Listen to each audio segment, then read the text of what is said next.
पोखरा मेरो पोखरा, हा हा हा, पोखरा मेरो पोखरा।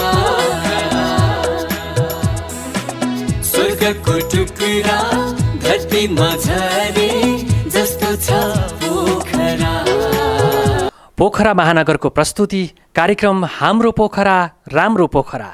अब हरेक दिन कोरोना विषय। नमस्कार, पोखरा महानगरको प्रस्तुति कार्यक्रम हाम्रो पोखरा राम्रो पोखरा कोरोना विशेषमा स्वागत छ। म गोविन्द सुवेदी। आदरणीय दर्शकवृन्द, हामी यो कार्यक्रममा पोखरा महानगरपालिकाले नगरवासीमा प्रवाह गर्ने सेवा सुविधा, भइरहेका विकास निर्माण र तर्जुमा हुने नीति योजनाको विषयमा जानकारी दिने गर्दछौँ। दर्शकवृन्द, यति बेला पोखरा महानगरपालिकाले तपाईँको घर दैलोमा तपाईँको अवस्था बुझ्न गणकहरू पठाएको छ।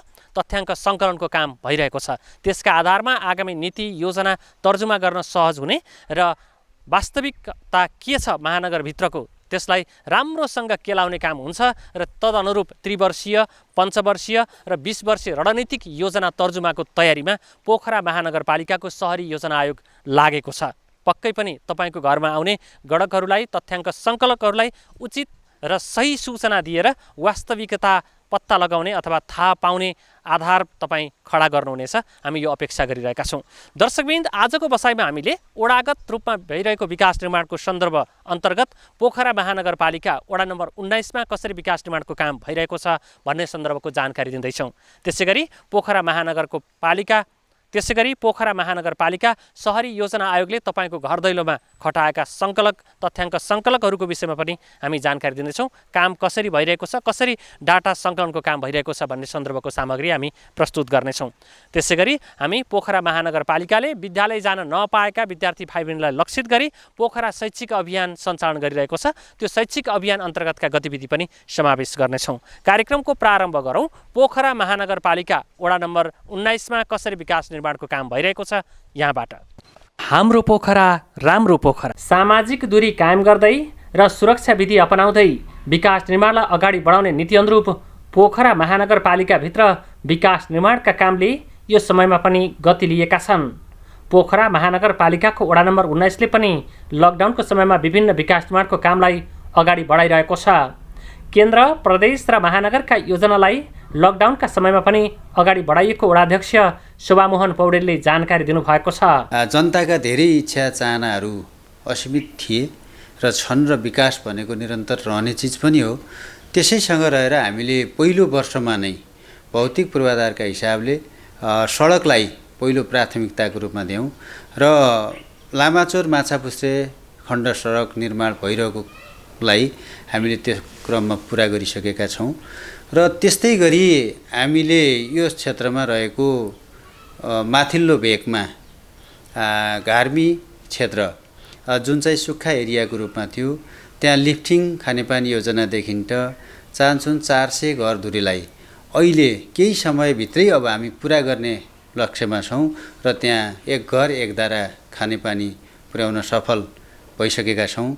त्यस्तै अब हामीले एउटा मानवीय हिसाबले, कामका हिसाबले, रोजगारीका हिसाबले हामीले सुकुम्बासी क्षेत्रमा एउटा गार्मेन्ट उद्योगको रूपमा नितान्त महिलाहरूका निम्ति सुरु गरिसकेका छौँ र त्यो क्षेत्रबाट हामीले त्यहाँ रोजगारी दिने र त्यहाँबाट हामीले अहिले जापानसम्म पुग्ने कपडाहरू उत्पादन गरेर पठाइरहेका पनि छौँ र यो लकडाउनका कारणले केही समस्याहरू छ।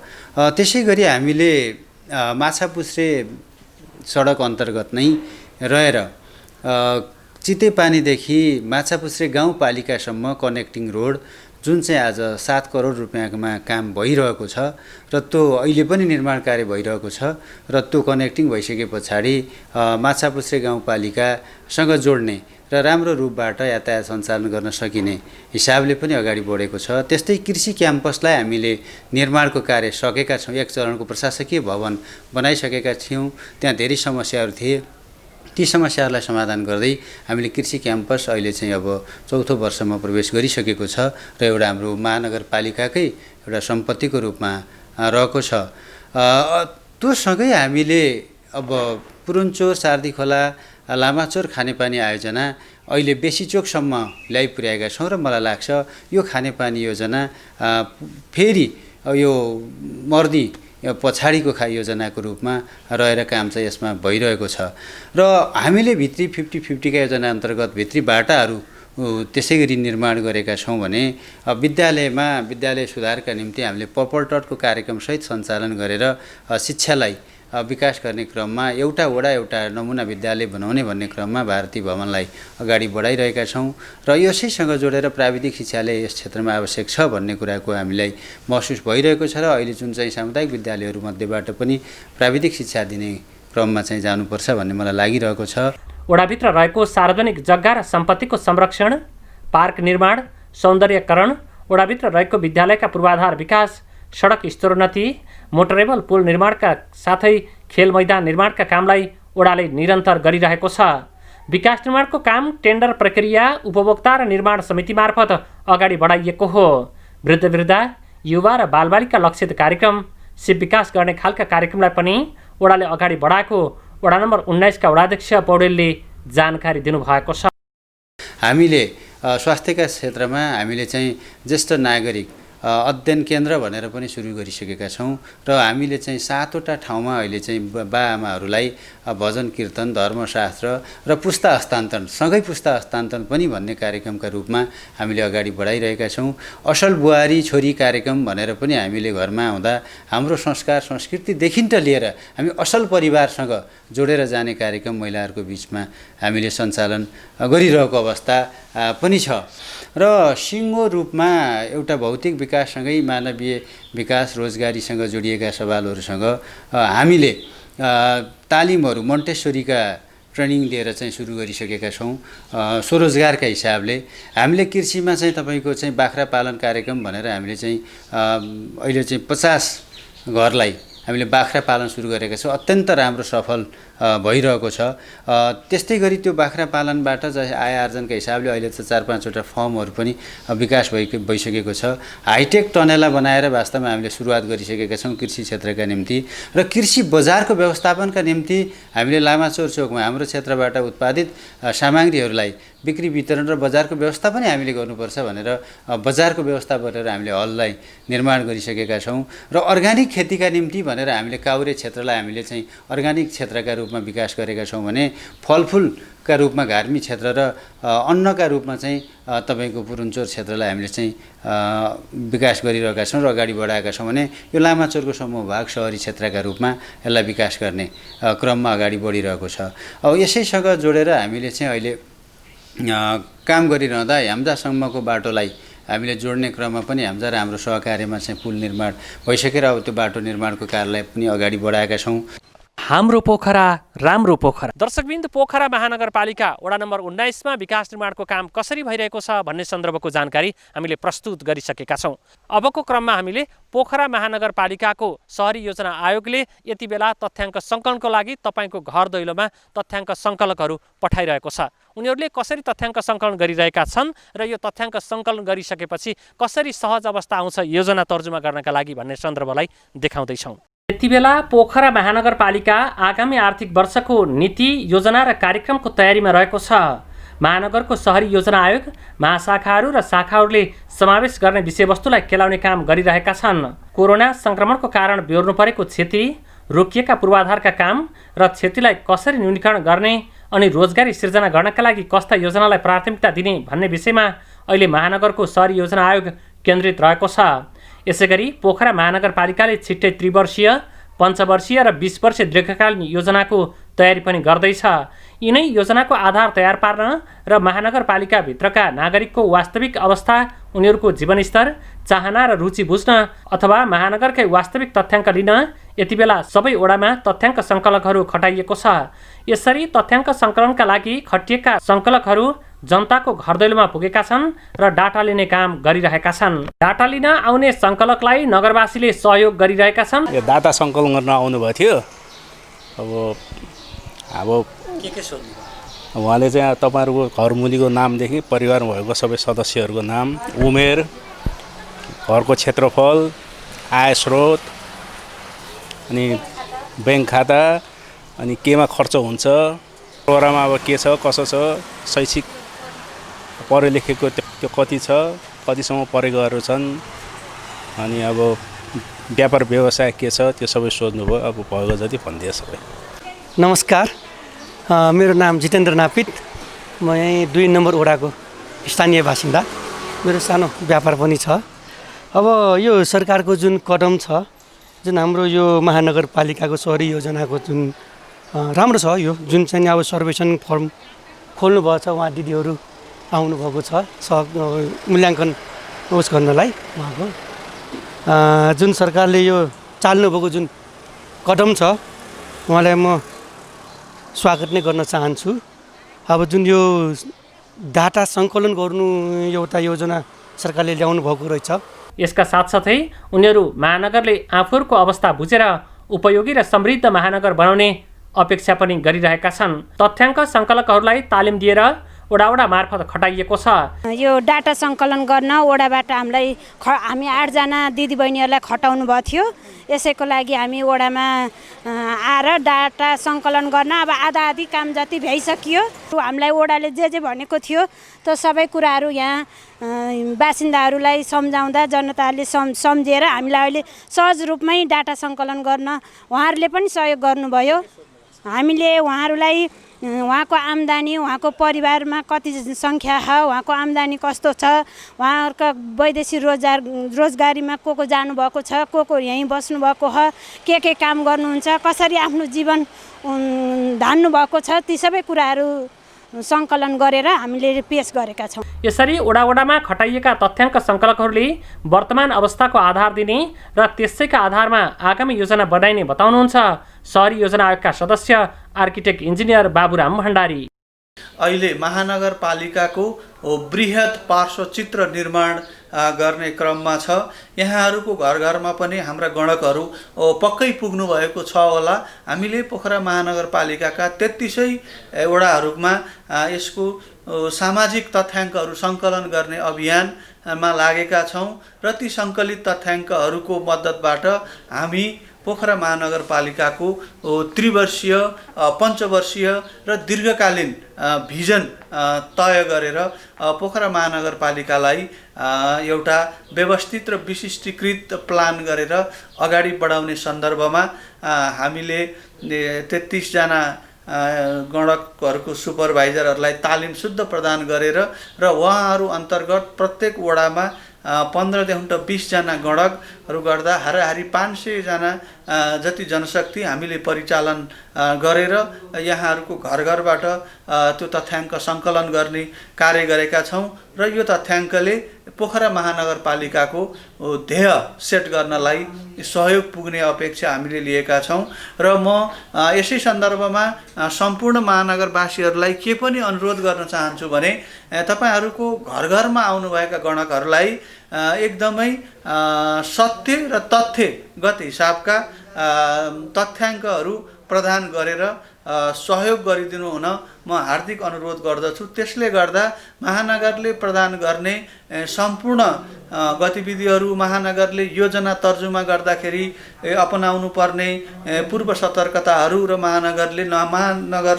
महानगरवासीलाई दिन सेवा सुविधाहरू दिने सम्बन्धमा पनि तथ्याङ्कको अत्यन्तै आवश्यक परेको हुनाले यसलाई सम्पूर्ण महानगरवासीहरूले सत्य तथ्याङ्क दिई सहयोग गरिदिनु हुन पनि हार्दिक अनुरोध गर्दछु। हाम्रो पोखरा राम्रो पोखरा। दर्शकबिन्द, वास्तविकता थाहा भयो भने त्यसभन्दा पछाडि के कसरी जाने भन्ने तहरो आधार बन्न सक्छ अथवा त्यो आधारमा टेकेर महानगरले आगामी नीति योजना तर्जुमा गर्न सहज हुन्छ। त्यही अवस्था थाहा पाउनका लागि तपाईँको घर दैलोमा यति बेला गणकहरू आइरहनु भएको छ। त्यो सन्दर्भको जानकारी हामीले प्रस्तुत गरिसकेका छौँ। अबको क्रममा हामीले पोखरा महानगरपालिकाले विद्यालय जान नपाएका विद्यार्थी भाइ बहिनीलाई लक्षित गरी प्रस्तुत गरेको पोखरा शैक्षिक अभियान अन्तर्गतका गतिविधि प्रस्तुत गर्दैछौँ। गतिविधि लिएर आउँदै हुनुहुन्छ सहकर्मी जीवन सुवेदी।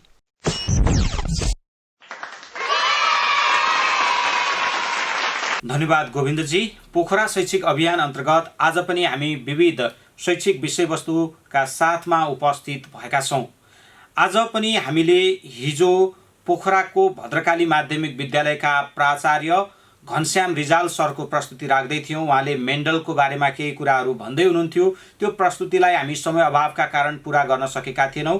आजको कार्यक्रममा बाँकी प्रस्तुति हामी यहाँको माझमा राख्दैछौँ। वंशज विज्ञानको बारेमा अनुसन्धान गरेर खोज अनुसन्धान गरेर नियमहरू 3वटा नियमहरू बनाएका छन्। ग्रेगर जोहान मेन्डलले, त्यसैले उनलाई फादर अफ जेनेटिक्स अघि पनि मैले भनिसकेँ, फादर अफ जेनेटिक्स भनेर हामी भन्छौँ। अब उनले के कस्ता प्रयोगहरू गरे र उनले केराउको बिरुवामा के कस्ता गुणहरू अध्ययन गरेका थिए भन्ने बारेमा हामीले बुझ्नुपर्ने हुन्छ।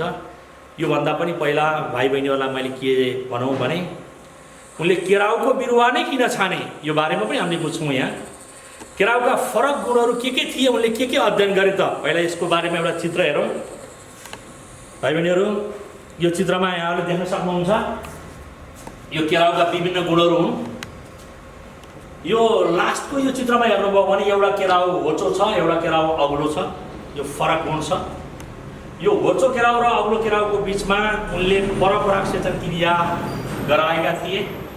अर्को गुण माथिल्लो चित्रमा हेर्नुभयो भने त्यो केराउको टुप्पोमा फुल फुलेको छ, यसको चाहिँ बिचमा फुल फुलेको छ, त्यो फरक गुण छ। यहाँ हेर्नुभयो भने केराउको कोसाको रङको फरक छ, यो पहेँलो रङको छ, यो हरियो रङको छ। यसमा हेर्नुभयो भने केराउको कोसा यो खुम्चिएको छ, यो चाहिँ पुष्ट छ। त्यहाँ फुलको रङ देखाइएको छ, वैजली रङ छ, सेतो रङ छ। त्यहाँ केराउको गेडाको रङ देखाइएको छ, एउटा पहेँलो बिउ भने पहेँलो गेडा छ, एउटा हरियो छ। र सुरुमा के देखाइएको छ भने एउटा पुष्ट गेडा देखाइएको छ, एउटा खुम्चिएको गेडा देखाइएको छ। यसरी धेरै 7वटा गुणहरूको बारेमा यिनले अध्ययन गरे। यसका बारेमा उनले अध्ययन गरेका कुराहरू हामीले यहाँ हेर्न सक्छौँ। पहिलो कुरा अग्लो र होचो। र भाइ बहिनीहरू, यो उनले यो जिन क्यापिटल टी अग्लो टल क्यापिटल टी र अनि होचोलाई स्मल टी र यसलाई प्रबल गुण र लुप्त गुण भनेर भनिन्छ। र यो प्रबल गुण हामीले क्यापिटल टी भनेर राखेका छौँ, यसको लुप्त गुण स्मल टी। यो प्रबल गुण र लुप्त गुणको बारेमा हामीले पछि कुराकानी गर्नेछौँ। यस्तै दोस्रोमा फुलको स्थानको कुरा आयो, अघि मैले भनिसकेँ। त्यस्तै गरेर कोसाको रङको बारेमा आयो, अनि कोसाको आकारको कुरा आयो, अनि गेडाको आकारको कुरा आयो, अनि गेडाको बोक्रा खैरो सेतो यो आयो, बिउको रङ आयो। र यसरी हामीले यहाँ देखिएका यो जुन क्रोमोजोमको जोडा जुन छ, क्यापिटल लेटर लेखिएका यी प्रबल गुणहरू हुन् भने स्मल लेटर लेखिएका यिनीहरू लुप्त गुणहरू हुन्। यी बारेमा यो मेन्डलले दिएका कुराहरू हुन्। यी 7वटा गुणहरूका बारेमा उनले फरक गुणहरू लिएर उनले आफ्नो प्रयोग गरेका थिए। केही प्रयोगबाट उनले निष्कर्ष प्राप्त गरेका हुन्। र अब उनले केराउको बिरुवा नै किन रोजे त, यो बारेमा हामी बुझ्छौँ। यहाँलाई लाग्न सक्छ हामी हाम्रो वरिपरि थुप्रै प्रजातिहरू देख्छौँ, बोट बिरुवाहरू देख्छौँ, जीवजन्तुहरू देख्छौँ। र बोट बिरुवा जीवजन्तुहरूमा 2 प्रकारको प्रजनन क्रिया हुन्छ। एउटा अमैथुनिक प्रजनन क्रिया हुन्छ, एउटा मैथुनिक। सेक्सुअललाई एसेक्सुअल भनेर भन्छौँ। र मेन्डलको नियम एसेक्सुअलको लागि होइन, सेक्सुअल रिप्रोडक्सनको लागि हो। र सेक्सुअल रिप्रोडक्सनका लागि उनले गरेको नियम जुन थियो, उनले प्रयोग गरेको केराउको बिरुवा नै छान्नुका पछाडिका रहस्य के थिए त भन्न सक्नुहुन्छ? अनुमान गर्नुहोस् त। हुनसक्छ केराउमा धेरै प्रजातिहरू पाइन सक्छन् जुन अरू जातिहरूमा नदेखिन सक्छ। ल गेस गर्नुहोस् त अरू के कारण हुन सक्छन्? यहाँहरूलाई म देखाउँ। पहिलो कारण, पहिला यहाँ हेर्नुहोस्, केराउको मैले यहाँ एउटा फुल देखाएको छु। केराउको फुल हेर्नुभयो भने यो दिलिङ्गी फुल भनेर हामी भन्छौँ। यसमा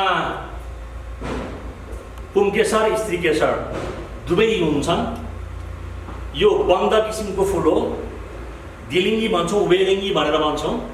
यो कारणले नै केराउ रोजिएको हुनसक्छ। किन भन्दाखेरि केराउको बिरुवामा प्रजनन गराउनको लागि, स्वप्रजनन गराउनको लागि र परप्रजनन गराउनको लागि पनि यो सहज थियो। र यस्तै गरेर यी 7वटा गुणहरू जुन अघि हामीले व्याख्या गरियो, यी फरक गुणहरू मैले यहाँ राखेको छु। यसलाई अध्ययन अघि भनिसकेका छु। अब उनले रोज्नुको पहिलो कारण चाहिँ भाइ बहिनीहरू तपाईँले गेस गरिसक्नु भएको छ पक्का पनि, केराउमा थुप्रै प्रजातिहरू पाइन्छन्। उनले 32वटा फरक गुण पाएका थिए। यहाँ 7वटा गुणको उनले अध्ययन गरेका छ। 22वटा गुणहरूसँग 22 जातिमा उनीले सफलता हासिल गरेका थिए। यी 7वटा गुणहरूमा उनीले एउटै नतिजा प्राप्त गरे। अघि भनिया थियो बिउको रङ, अनि बिउको रङ भयो, फुलको रङ भयो, कोसा, यी आदि कुराहरू, अग्लो होचो। र यो धेरै प्रजाति पाइएको कारणले गर्दा निस्किएको निष्कर्ष चाहिँ सत्य हुन सक्छ भन्ने हिसाबले उनले यो रोजेका हुन्। दोस्रो कारण चाहिँ यसमा आवश्यकता अनुसार परप्रजनन क्रिया गराउन सकिन्छ। परप्रजनन क्रिया भनेको एउटा फुलको भाले अर्को फुलको पोथीसँग परागकणलाई अर्को फुलको स्टिङमासम्म पुर्याउने परप्रजनन क्रिया, परपरागसेचन क्रिया भनिन्छ। जीवजन्तुमा भयो परप्रजनन क्रिया भनेर भनिन्छ। यो केराउको बिरुवामा सम्भव थियो। र यो केराउको फुल बन्द हुने किसिमको भएको हुनाले केराउको फुल बन्द र उभेलिङ्गी भएकोले प्राकृतिक रूपमै पनि स्वप्रजन हुन सक्छ, त्यहीँभित्र पनि फर्टिलाइज हुन सक्छ। यो कारणले पनि यसलाई उनले रोजेका थिए। त्यस्तै गरेर यसको जीवनचक्रको कुरा छ। यसको जीवनचक्र छोटो भएकोले छिटो नतिजा प्राप्त गर्न सकिने थियो। यी 4वटा कारणले गर्दाखेरि उनले अरू बिरुवाहरूभन्दा केराउको बिरुवा रोजेको हामीले पाउँछौँ। भाइ बहिनीहरूमा जिज्ञासा उठ्न सक्छ, मानिस किन रोजिएन होला भन्न सक्नुहुन्छ? व्याकुलता किन रोजिएन होला, तोरी किन रोजिएन होला? यसका पछाडिका कारणहरू हुन सक्छन्। मानिस किन रोजिएन होला ल भन्नुहोस् त? मानिसको जीवनचक्र, सन्तान उत्पादन गर्ने समय, त्यसपछि गएर परप्रजननका क्रियाहरू यो सम्भव थिएन, अथवा गाह्रो थियो, अथवा सुरक्षित थिएन। यी कारणले गर्दा उनले व्याकुलता रोज्न सकेनन्। व्याकुलताको जीवनचक्र कहाँ सम्पन्न हुन्छ? पानीमा हुन्छ। व्याकुलताको बाह्य गर्भाधान क्रिया हुन्छ, सुरक्षित गर्न सक्दैन। पानीमा हुन्छ, सुरक्षित रहन सक्दैन। चाहेअनुसार परप्रजनन क्रिया गराउन सकिँदैन, स्वप्रजनन क्रिया गराउन सकिँदैन। यो कारणले गर्दा पनि नै उनले चाहिँ मेन्डलले यो केराउको बिरुवा रोजेको हामीले पाउँछौँ। अब छोटकरीमा यहाँहरूको बिचमा राख्न चाहन्छु पर्वल गुण। वास्तवमा यो फरक गुणहरू भएका यो परिभाषाबाट नै यहाँहरूले बुझ्न सक्नुहुन्छ। एउटै जातिका विपरीत गुण भएका जीवहरू बीच परप्रजन गराउँदा पहिलो वंशमा देखा पर्ने गुणलाई पर्वल गुण भनिन्छ। र अघि मैले भनिसकेँ, फरक जाति अग्लो केराउ र होचो केराउको बिचमा परप्रजन क्रिया गराइयो भने पहिलो वंशमा अग्लो केराउ देखा पर्छ। त्यो अग्लो केराउ जुन पहिलो वंशमा देखा पर्यो त्यो गुणलाई हामीले पर्वल गुण भन्छौँ। जुन अर्को गुण छ त्यो चाहिँ दबिएर रहेको हुन्छ र पहिलो वंशमा देखा पर्दैन, दोस्रो वंशमा देखा पर्छ। त्यो गुणलाई हामीले लुप्त गुण भनेर भन्छौँ।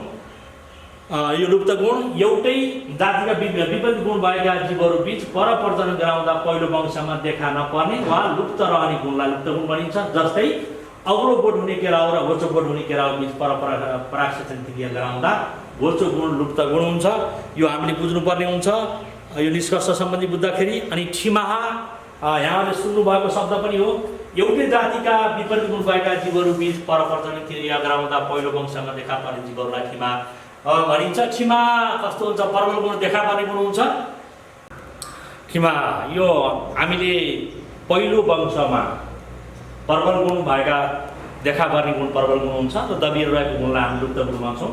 यो दुवै प्रकारका गुणहरू भएका जहाँ पर्वल गुण देखा पर्छ त्यस्ता प्रकारका जीवजन्तु अथवा वनस्पतिलाई हामीले ठिमा भनेर भन्छौँ। भाइ बहिनीहरू, जीवजन्तुहरूको हामीले बाहिर शारीरिक बाहिरबाट देखिने गुण जुन हुन्छ यसलाई हामीले फिनोटाइपिक गुण भनेर भन्छौँ। शरीरको बाहिरबाट देखिने स्वरूपमा गुणलाई फिनोटाइपिक गुण भन्छौँ। यो पछि मेन्डलका नियमहरू पढ्ने बेलामा हामीलाई आवश्यक पर्छ, अहिले बुझ्दै जानुहोस्। त्यस्तै गरेर जिनोटाइपिक गुण भनेको शरीरको वंशाणुले बोकेको गुणहरू, जहाँ वंशजको आधारमा जिनले बोकेको गुणलाई हामीले जिनोटाइपिक गुण भनेर भन्छौँ। अनि यस्तै गरेर मोनो हाइब्रिड क्रस र डाई हाइब्रिड क्रस भन्ने हुन्छ र एकैवटा फरक गुण भएका जीवहरूका बिचमा हामी यदि क्रस गराइयो भने त्यसबाट त्यस्तो प्रकारको परागसेचन क्रिया, परप्रजनन क्रियालाई हामीले मोनो हाइब्रिड क्रस भन्छौँ। जस्तै अग्लो बोट हुने केराउ र होचो बोट हुने केराउ, यो मोनो हाइब्रिड क्रस भयो। दुईवटा फरक लक्षणहरू छन्, तिनीहरूको बिचमा क्रस गराइयो भने त्यसलाई हामीले डाई हाइब्रिड क्रस भनेर हामी भन्छौँ।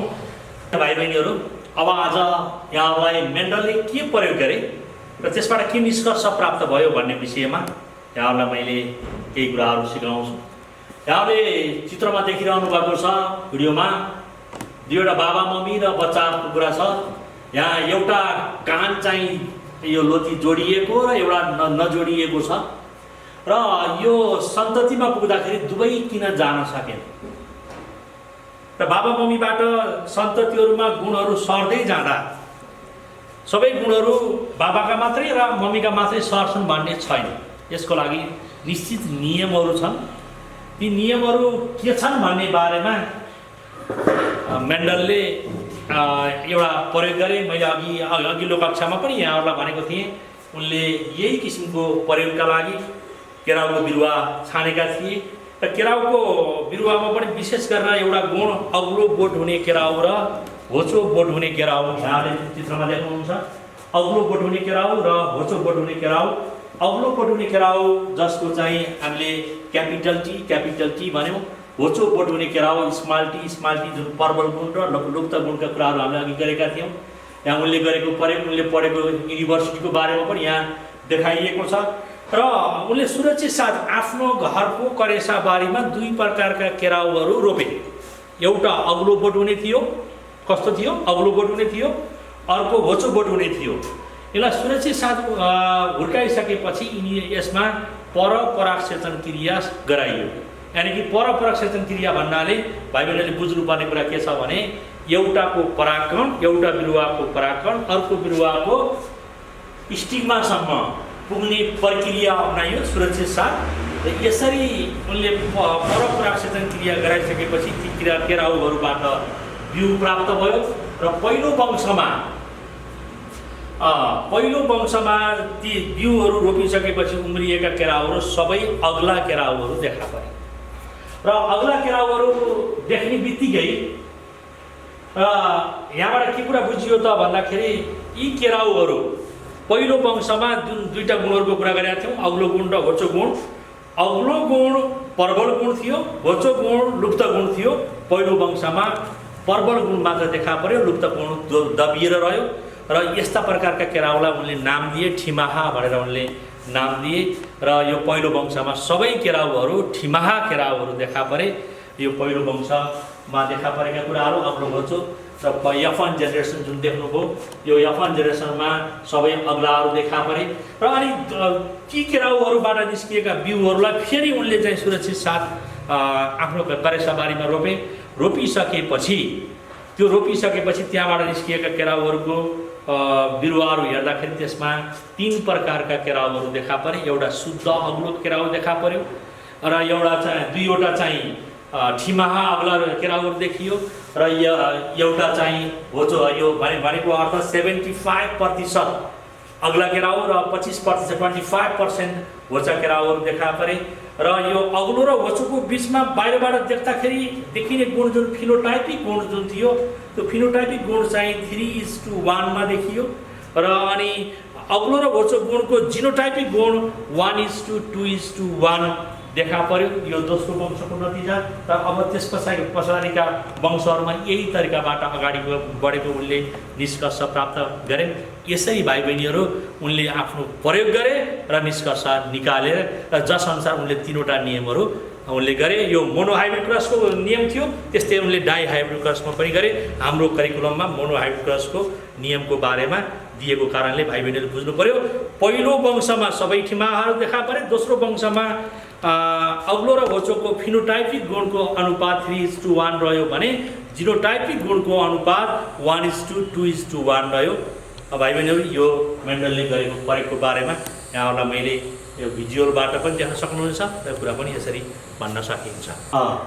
मेन्डलले गरेको अग्लो बोट हुने केराउ र होचो बोट हुने केराउ बिचको परपरागसेचन क्रियालाई हामीले चार्टद्वारा पनि देखाउन सक्छौँ।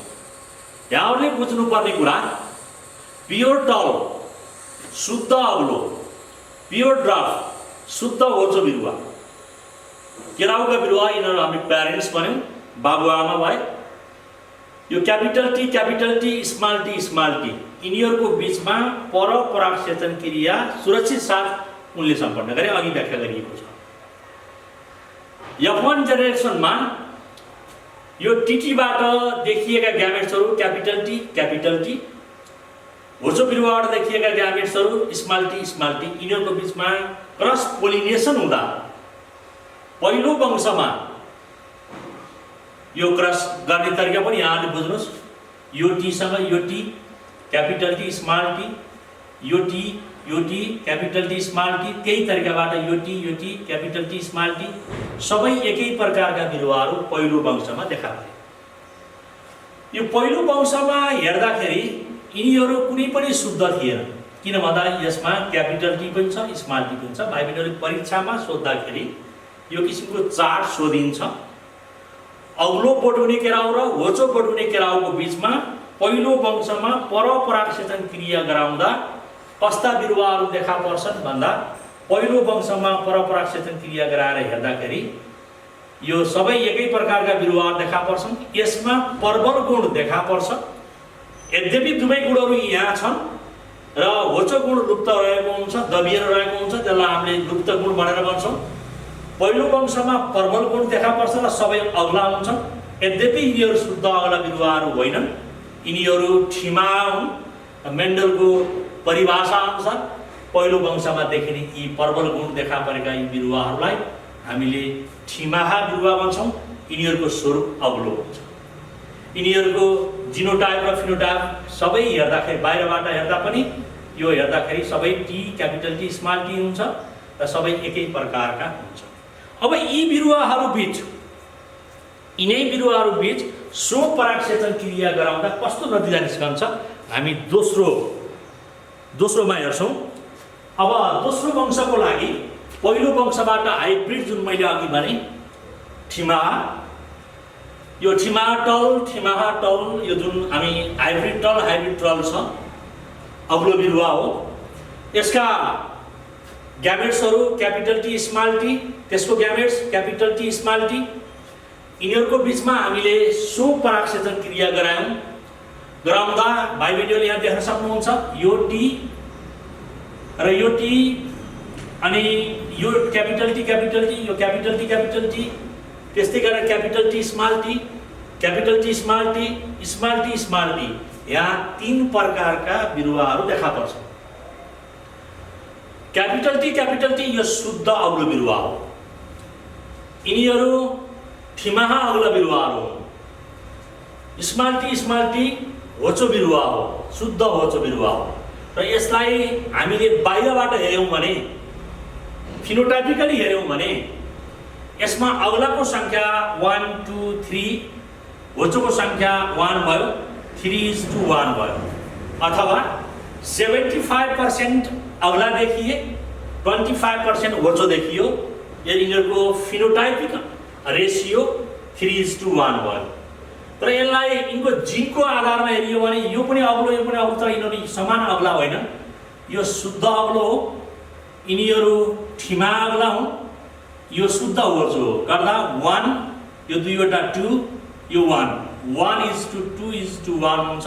त्यसलाई हामीले जिनोटाइपिक अनुपात भनेर भन्छौँ। र यसरी मेन्डलले गरेको दोस्रो वंशसम्मको हामीले नतिजा हेऱ्यौँ भने पहिलो वंशमा सबै ठिमाहा अग्लाहरू देखिन्छन्। दोस्रो वंशमा जाँदा अग्लो र होचो गुणको बिचको अनुपात फिनोटाइपिक अनुपात 3:1 हुन्छ भने जिनोटाइपिक अनुपात 1:2:1 हुन्छ। भाइ बहिनीहरूले बुझ्नुपर्ने कुरा के छ भने यसपछि अर्को वंशमा गइयो भने यो शुद्ध अग्लोबाट सधैँ शुद्ध अग्लो बिरुवाहरू निस्कन्छन्, शुद्ध होचोबाट शुद्ध होचोहरू निस्कन्छन्। यी ठिमाहाबाट यो दोस्रो वंशमा जसरी देखियो त्यही वंशबाट त्यही तरिकाबाट अगाडि बढ्दै जान्छ। यही कारणले गर्दा नै एउटै पूर्वजका छोराछोरीहरू सन्ततिहरू थुप्रै पिँढीमा गइसकेपछि फरक देखिनुको कारण पनि यही हो। यो हाम्रो व्यवहारिक रूपमा हामीले हेर्न सक्छौँ।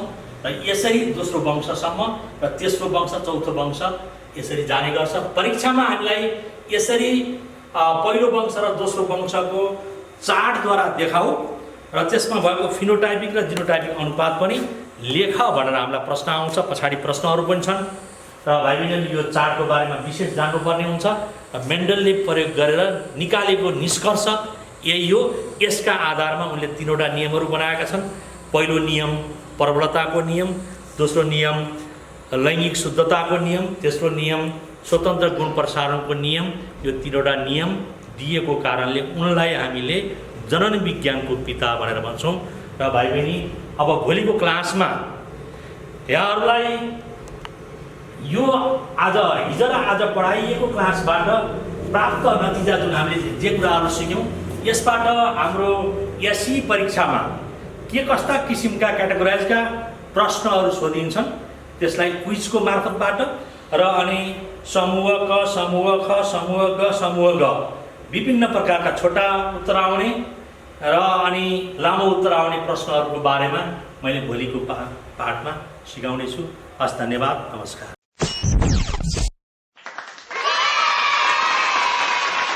भद्रकाली माध्यमिक विद्यालयका प्रधानाध्यापक घनश्याम रिजाल सरको यो प्रस्तुतिपछि अब भने हामी पोखराको सृजना बोर्डिङ स्कुलका एकजना बहिनीले राम्रो आफ्नो आकर्षक नृत्य प्रस्तुति राख्दै हुनुहुन्छ। यो प्रस्तुति तपाईँको लागि प्रस्तुत गर्दैछौँ। नमस्ते, मेरो नाम सुदीक्षा खड्का हो। म सृजना माध्यमिक बोर्डिङ स्कुलको 4 कक्षामा पढ्छु। मेरो गीतको बोल रहेको छ सुर्खेता बुलबुले जाउला। आज म तपाईँहरूको सामु यो गीतमा नृत्य लिएर आएकी छु।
बहिनीको यो प्रस्तुति सँगसँगै आजका लागि भने पोखरा शैक्षिक अभियानमा समेटिएका विषयवस्तुहरू यति नै। पोखरा शैक्षिक अभियान अन्तर्गतका विभिन्न गतिविधि प्रस्तुत गर्दै हुनुहुन्थ्यो सहकर्मी जीवन सुवेदी। तपाईँले हेरिसक्नु भएको छ। यसका साथसाथै हामी भने कार्यक्रमको अन्त्यमा आइपुगेका छौँ। आजको बसाइमा हामीले प्रस्तुत गर्यौँ पोखरा महानगरपालिकामा विकास निर्माणका कामहरू कसरी भइरहेका छन् भन्ने सन्दर्भ जुन हामी निरन्तर देखाइरहेका छौँ, त्यस अन्तर्गत पोखरा महानगरपालिका वडा नम्बर 19मा कसरी काम भइरहेको छ भन्ने सन्दर्भ तपाईँलाई देखाइसकेका छौँ।